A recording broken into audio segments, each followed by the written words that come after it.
college. I lived in Nampa my whole life, went to Northwest Nazarene University, and decided to travel for a year. So I had lived in Ecuador for 6 months and then Kenya for 6 months. And when I was living in Kenya, I got to live and work at a small orphanage.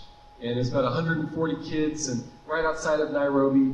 An amazing experience, but a couple weeks into my time there, we were all walking down this dusty road, and it was this really hot day, and I'll never forget it. Right next to me, there was a little girl, probably 8 or 9 years old, and I'll always remember she had on this really pretty white dress.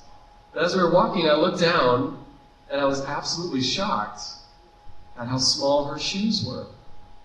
Her shoes were way too small for her feet, so small that she had to cut open the front to let her toes stick out. And I looked around, and a lot of the kids had on shoes that just didn't fit. They were just way too small. And so that day I had an idea. What if there was a shoe that could adjust and expand its size? What if there was a shoe that could grow? It seems like that would make sense for this little girl and for these other kids, and who knows, maybe other kids around the world too. So I got back to Nampa, and long story short, it took 6 years for my friends and I to work on this idea. Tons of failure, tons of rejection. It was a comedy of errors for most of those 6 years, but we were finally able to do it. We made a shoe that could adjust and expand its size. We call it the shoe that grows.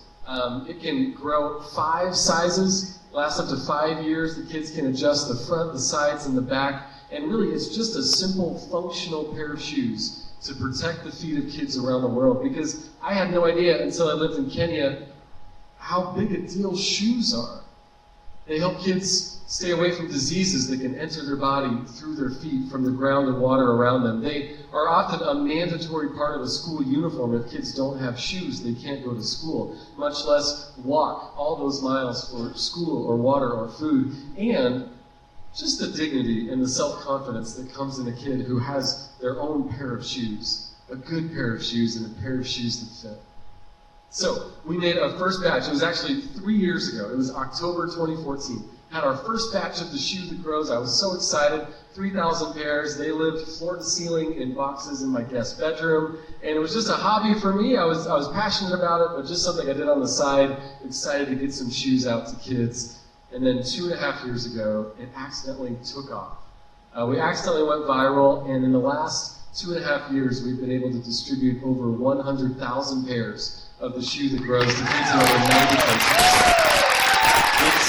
It's been an unexpected journey, and we're not done yet. We're trying to squeeze all the impact out of these shoes as we can. So now we're not only getting shoes to kids, but we're trying to bring jobs to people as well. We've just begun to produce our shoes in Ethiopia. We're going to soon produce in Haiti as well. Our plan is to produce the shoes in the areas where they're being used the most. So it's not just shoes to kids, but it's jobs for families and any other good that we can do through a pair of shoes. We're committed to doing that.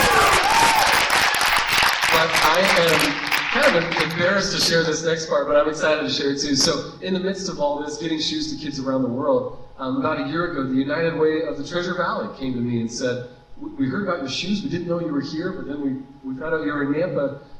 There are lots of local kids who need shoes too. I had no idea. Again, I'm embarrassed to say, completely overlooked kids right here in our own backyards.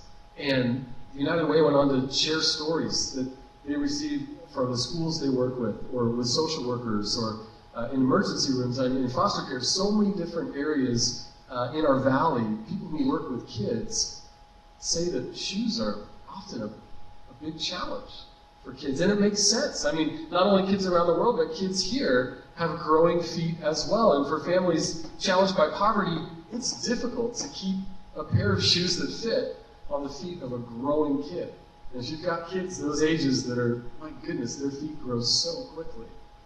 And so this last year has been great for me to be able to get out and hear the needs. But then also, there was this parallel conversation going a year ago as well. I'd met a local refugee, a young man who'd been in a refugee camp in Ethiopia for 10 years and was able to come to Boise. And during those 10 years in Ethiopia, he was a cobbler.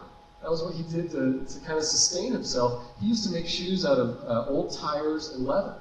And he and I ran into each other one day a year ago, and I wear the shoes every day. And so he saw the shoes and he said, I can make those. And so we've worked out the details. We just hired him. His name is Tekla. So Tekla is now making the shoe that grows by hand right here in the Treasure Valley, and we're going to donate those shoes to these local kids. It's a new program we call Local for Local. So locally made shoes donated to amazing local kids. We're so excited to spread the word about it. It's kind of just happening. So thanks for this platform to spread the word. But that's kind of the story of the shoe that grows. And I want to say one final thing, and that's I love talking shoes. I mean, I could talk shoes all day. But in the last couple years as we've been doing this, there's been this beautiful message that has come out that I actually like talking about even a little bit more than our shoes. And that's this message of the power of small things. I am a huge believer in the power of small things. Our shoes are a great example. They are small things. They don't solve every problem for the kids internationally or right here, but they are small things that make a big difference.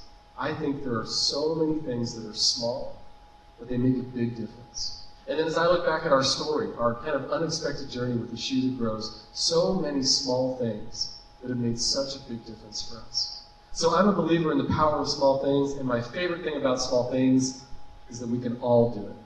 Maybe not all of us can do big things. I don't even know. But I know that all of us can do small things.